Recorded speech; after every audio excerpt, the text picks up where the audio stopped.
Good morning, happy Friday. Today I was thinking I need a practice in stillness. It's something I struggle with. It's something quite a few friends struggle with. They'll say, I'm so busy, I'm exhausted, I can't attend. And so instead of attending the very nature of things that fill their cup, they wind up withdrawing because they are exhausted. So if we worked the concept of stillness more into our daily lives, it would be like filling our gas tank so we could still participate freely in life without this exhaustion. So I opened Eastern Thought for Western Mind, and I opened up this chapter on overcoming fear. And I thought, you know what, I'll do a reading, but we're gonna focus on balance poses today. We haven't done that in a while. I know some of you love balance class. Fear comes daily and often in our lives in the form of stress, worry, anxiety, and a variety of other wasteful and negative forms. For example, stress is one of the biggest diseases in the 21st century. Originally, the word stress was only used for pressure or tension exerted on a machine. Engineers built in a calculation for stress to ensure that the machine functioned correctly. Gradually, however, over time, the term has become more and more popularly described as state of human beings. And even my son mocks adults. They constantly are saying, I'm so stressed out. We've overused certain words that they don't have the value and they don't have the graveness or the gravity or the seriousness of them to take notice. When you used to say you were under stress, you would take notice and make some changes to relieve that stress. Now it's just another thing like, hey, how's the weather? When we try to describe stress, a whole chain of words comes, this push, pull, pressure, more, deadlines comes to mind. And the one that drives me the most nuts is my friends and family members that are retired who say they're stressed. You worked your whole lives for this moment of cessation of activity. You get to pick and choose what activity fills your cup and fills your calendar. To have to produce, to do more and more and more, to be better and better, as it creates a lot of tension, which becomes from the fear of not being able to achieve the result on time. The materialistic values of getting, having, accumulating, outdoing others, whether it's a form of ambition, competition, position, or material goods, also produces a lot of stress.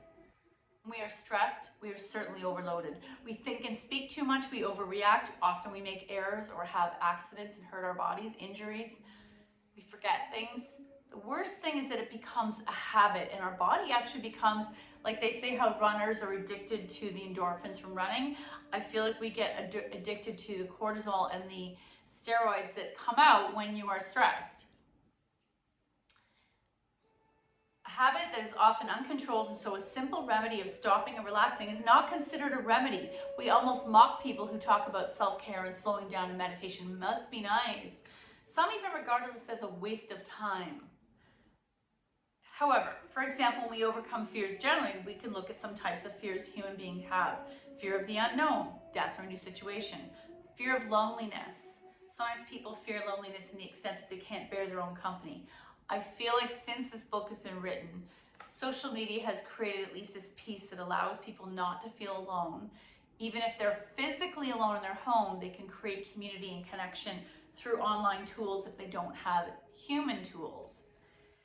The future is a big fear. As the crisis of the world increase, whether it's political, economical, environmental, or social, this creates or adds to the personal collective fear of the future. What I have found very helpful is to stop watching the news. I can only dread or ruminate about things that I have control over. And all the sadness around the world, I have no control over. It doesn't have a place in my life. Fear of illness, sometimes a fear of disease. People make their sicknesses worse. And I believe that our body is a chemistry set. The more this is overworking and fearing and dreading, the more it sometimes manifests itself in our body. There has to be a fine line between ignorance about our body, putting our hand in the sand, and fear of something happening. Get in the middle. Other people is a fear. Usually this is the greatest fear of all. Fear of others' anger, judgment, rejection, and violence. Fear of failure. Some people avoid doing something or choose not to act because the fear of failure paralyzes the initiative and the confidence. And fear of authority. Whether it's a parent, a director, God, your minister, fear of authority. Because authority has been often misused or misrepresented, in order to control and suppress people, it's a normal consequence that fear in the form of suspicion and mistrust has become such a negative force, both personally and collectively in society. And I see this a lot, especially with older people, and the fear of using technology, the fear of social media, the fear that everyone's out to get you, or that everything's a conspiracy. Sometimes everything is actually just to make money. Imagine that. That's all it is. And we live in a capitalist country. So that is the focus. It's not personal. It's just to make money. So if you don't want to be a part of the wheel, don't get on the wheel. Also, other life fears, past experiences, which means focusing on the past, which, you know, in Buddhism, there's no place for the past. You don't need to carry that. Fear of lack of faith in oneself and others, fear of for need of approval, and the habits of seeing things negatively. And one of the greatest products of fear is doubt. So, without further ado, we're going to do a class of stillness. We'll do some therapeutics because we need our body to be supple, to be still. I remember the very first time we did tree pose, the teacher said, think about a white birch tree. It's not rigid. It's got a little bit of flex and give. It comes from countries where there's extreme wind and cold, quite often they're islands or in the north. So they need to be flexible. There's a reason that birch trees were used for masts and all kinds of other things, because they have a bit of give. Be a birch tree. You're strong, you're straight, you're resilient, but you're also soft and flexible and bend. So come to the mat. Coming into constructive rest.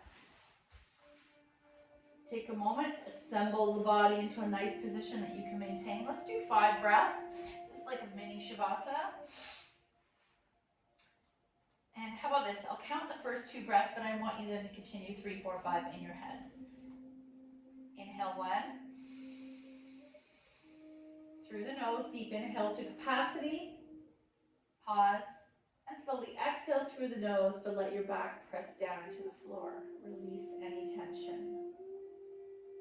Inhale 2. Exhale.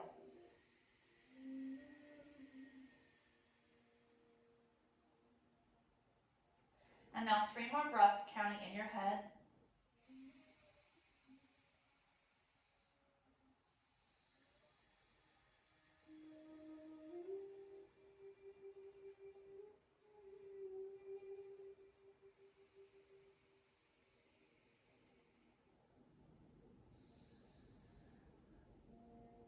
Slowly bring those knees into your chest and choosing stillness or gently rocking side to side so you can pull them in closer. Taking your knees to the floor on the left, right arm opens to a T and pause.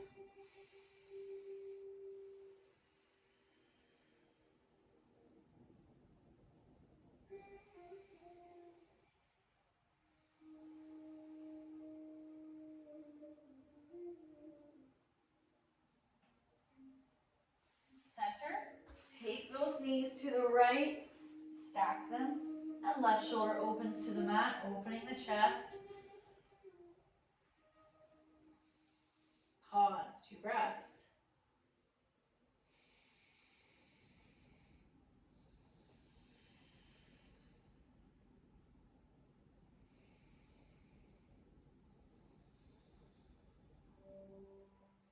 Center, little boat. Right leg in, left leg in the air, point and flex. Lower that leg slowly, drawing your right knee into your chest.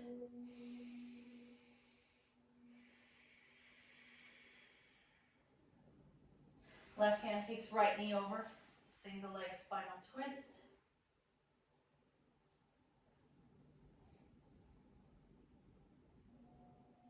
Back to center, little boat. Left leg in, right leg in, left leg in the air, point and flex. Slowly lower.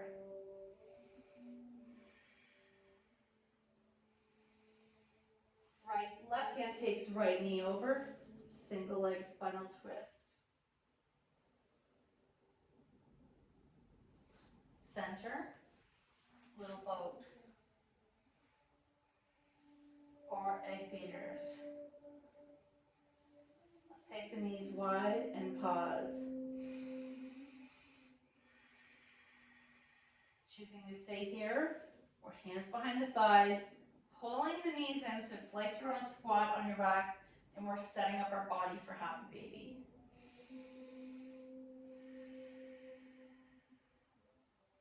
And then coming into full happy baby, pause.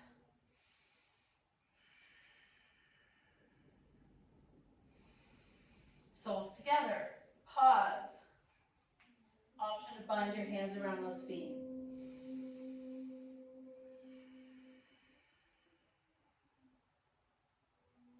Release the feet to the mat, coming to recline goddess. It is Women's Day. Happy International Women's Day.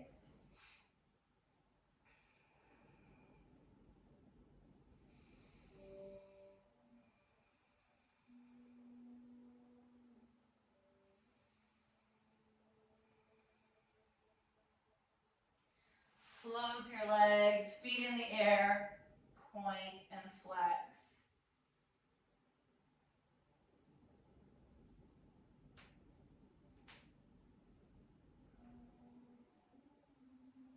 Legs wide and pause.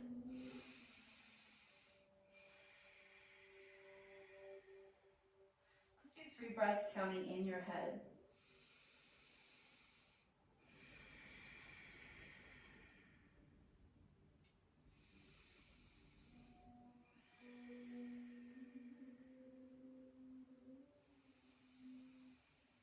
Close your legs. Let's take strap to the ball of the right foot. Slowly lower the left leg. And my hamstring is craving a little stretch, so I'm just going to gently bring this towards me and press it away. Both straps in the right hand, leg out to the side, left arm to a T, and pause.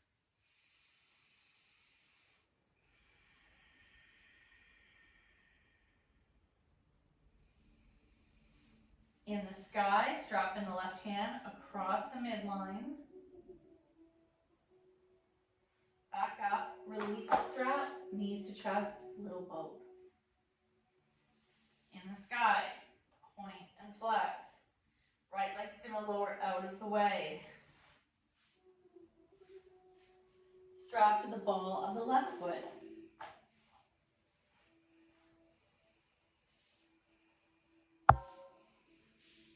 Both straps in the left hand, leg out to the side.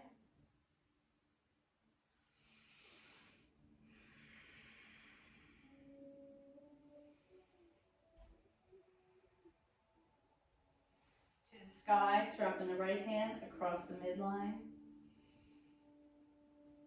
Get rid of the strap, little boat. Let's do a quick thread the needle to help the hips and the sciatica and the glute. Right foot flexes onto left knee, draw left thigh towards you.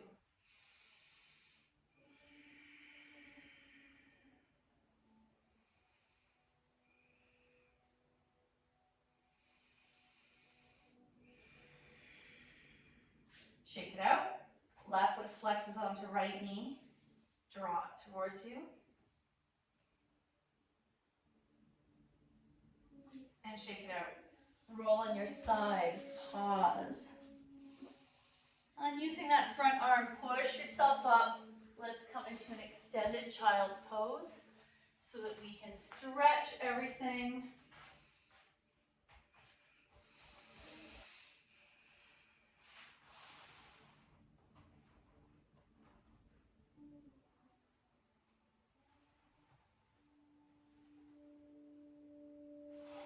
Coming into tabletop, we'll do a quick cat-cow.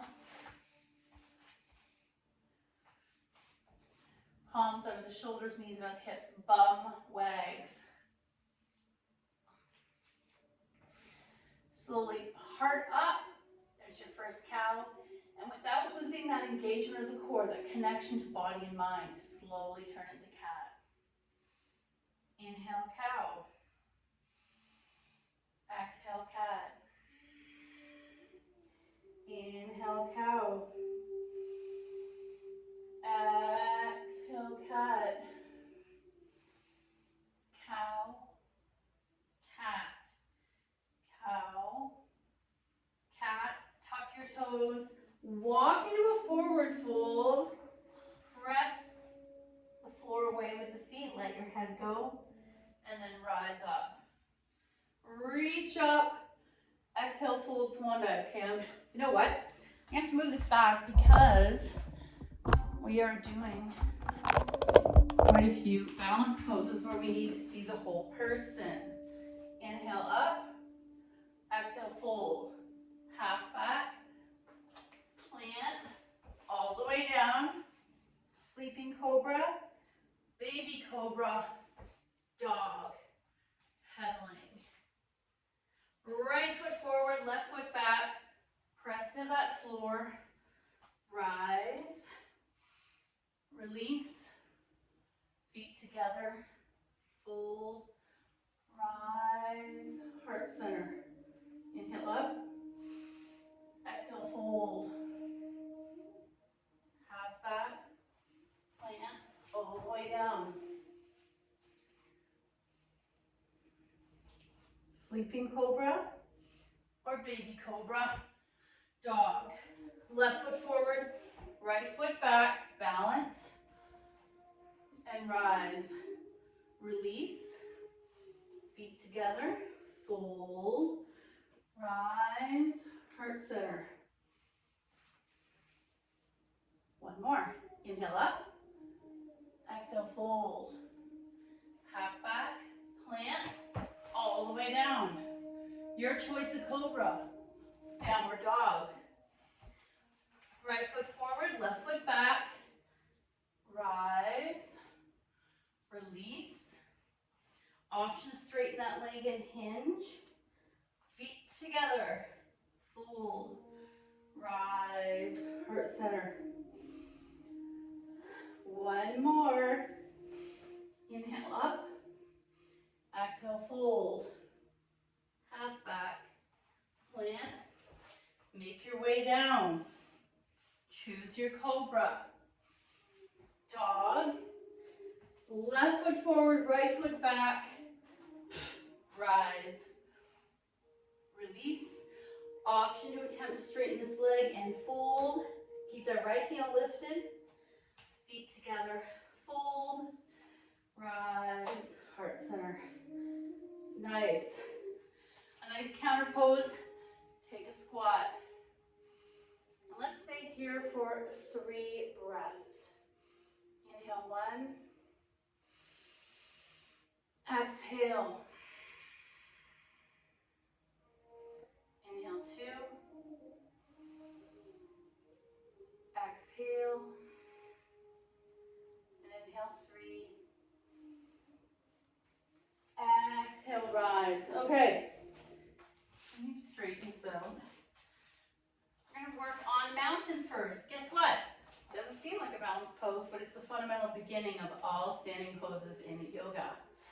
Shoulders back, hands released. Look down at your feet. Our natural stance tends to be 1 or 1.5 fist width apart.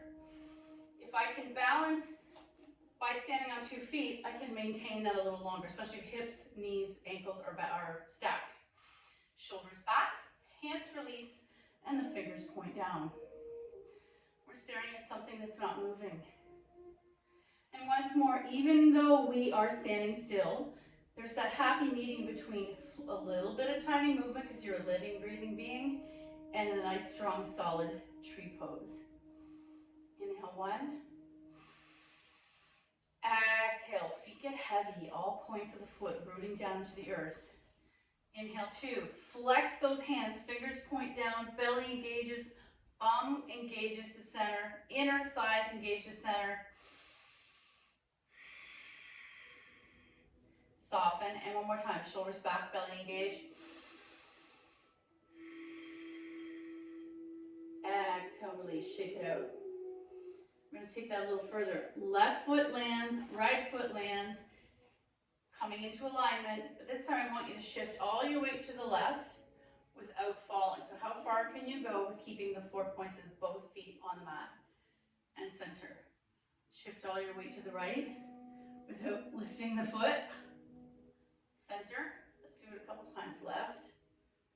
Trust yourself. Center. right, center, left, center, right, center. Now imagine you can come forward as much as it feels good till you feel like you're gonna fall. Center and shift. This is, to me, I think the hardest. Shift back, keeping the feet on the floor. Center, back, center, back, and center. Okay, march it out a little bit, and now we're gonna form a circle clockwise.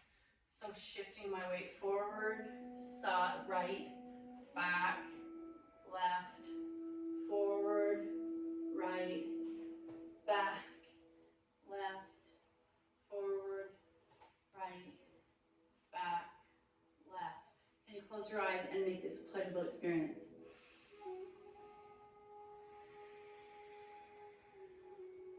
And our brain does this beautiful thing. It picks survival over worry. And so just this action of making sure I don't lose contact with the mat and I don't fall over, I forgot whatever's on my mind earlier today. And center. Let's do the other direction, counterclockwise. Feels way more rigid to me. Right, forward, left, back. Right, forward, left, back. Right, forward, left, back. Can I make it smoother? Right, forward, left, back. It feels so wrong to me. Close your eyes. Isn't that become almost like a dance? It's fluid. It feels natural. For some reason it feels more natural when I take away the cues. Back to center. Now you pick. Clockwise or counterclockwise. Which felt better to you? I want you to do that for 5 breaths in your head.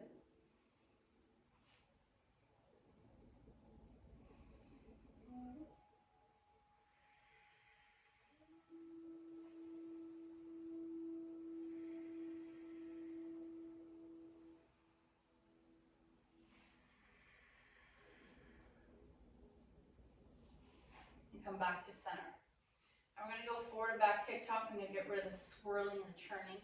If you're prone to vertigo, that may have made you a little dizzy. So shifting forward and back, tick-tock. Your choice, eyes open and closed. And then back to neutral. Okay, we're starting with our left leg as being the root. Imagine the tree was allowed to release the tension of both feet, and we're focusing on the left foot being our rooting foot.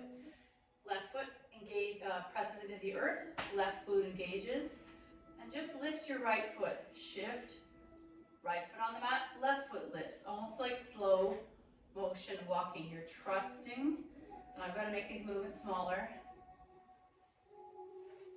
Option to close your eyes. And notice our body has to shift out of alignment to make contact, to not fall. So like I naturally bring my arm out in some balance poses. Coming to the left foot, right leg lifts a little higher. Don't lift that right hip. So I find bringing my hands to heart center helps me.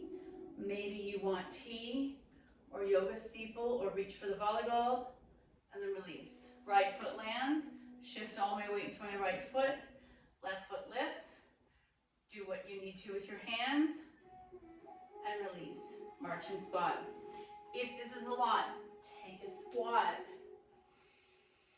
or a squat. And our final piece, we're going to try, we're okay for time. We're going to come into tree pose, but it needs to be smaller than those pictures you see. Left foot lands, right foot inside the right ankle. Or calf, I like that one. Open the hip if that feels good. Hands to heart center, eyes rest on something at eye level. 3 breaths, clench your bum to center. Inhale 1. Exhale. Inhale 2. Exhale. Inhale 3. Exhale, release. Other side. Right foot lands. It's making contact with the earth. Left foot is resting on ankle, calf, whatever feels good. Oh, this is tighter. 3 breaths. Inhale 1. Exhale. Inhale 2. Exhale. And inhale 3. Exhale, release. Option now to come back to tree or do hand to knee instead of hand to toe. Just one more time. Just going to take our balance a little higher. Left foot lands, right knee up, if you can grab that. Otherwise, keep it natural and flexed. Actually, that's a little harder. Inhale 1. Exhale. Inhale 2.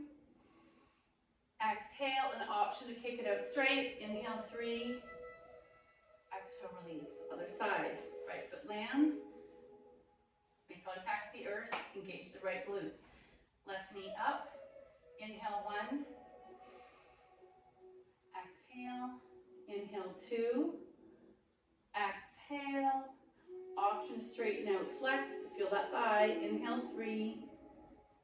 Exhale, release. Choose a squat. Nice. You think you can take that a little further? Coming back to the left foot's landing, can you hold the right knee or hand to toe or straighten? 3 breaths. Inhale 1. Exhale. Inhale 2. Exhale. Inhale 3. Exhale, release. March on the spot. Right foot lands. Left knee. I'm either grabbing it, leaving it here if you have a knee injury, coming inside, maybe grabbing the toe. Inhale 1. Exhale. Inhale 2. Exhale. Inhale 3. Exhale, release. Pick a squat here or here. We're going to take 3 breaths in the squat. Inhale 1. Exhale. Inhale 2. Exhale. Inhale 3. Exhale, release. Coming onto the mat. We're going to take our hands to our knees and let everything settle down. Inhale 1. Exhale. Sit up straight. Inhale 2. Exhale. Inhale 3. Exhale. Okay, you can choose to lie down or come into seated. Okay, I honestly randomly opened this book. Huge fan, Richard Wagamese, Embers. You'll notice I'm trying to include more Indigenous readings into our practice. The beginning of wisdom is the attainment of wonder. The truest statement in the world is you never know. And there was a time before Googling and smartphones that we didn't know. We sometimes didn't know the answer, and that was okay. There's always something to evoke wonder, to wonder about. Because this world, this life, this universe, this reality is far much more than the sum of its parts. It's beyond what we know. Even the slightest detail contains so much more. The overwhelming awe and wonder we feel teach us more and more every day, more than we can ever glean or come to know of things. In the presence of that wonder, the head has no answers and the heart has no questions. I remember a while ago we came across a reading that said, how come we can't let things be unknown in this culture? We feel the need to answer every question, immediate instant gratification. I'm okay with that because that's how I think, but thank you so much for your effort. The good in me sees the good in you. Namaste.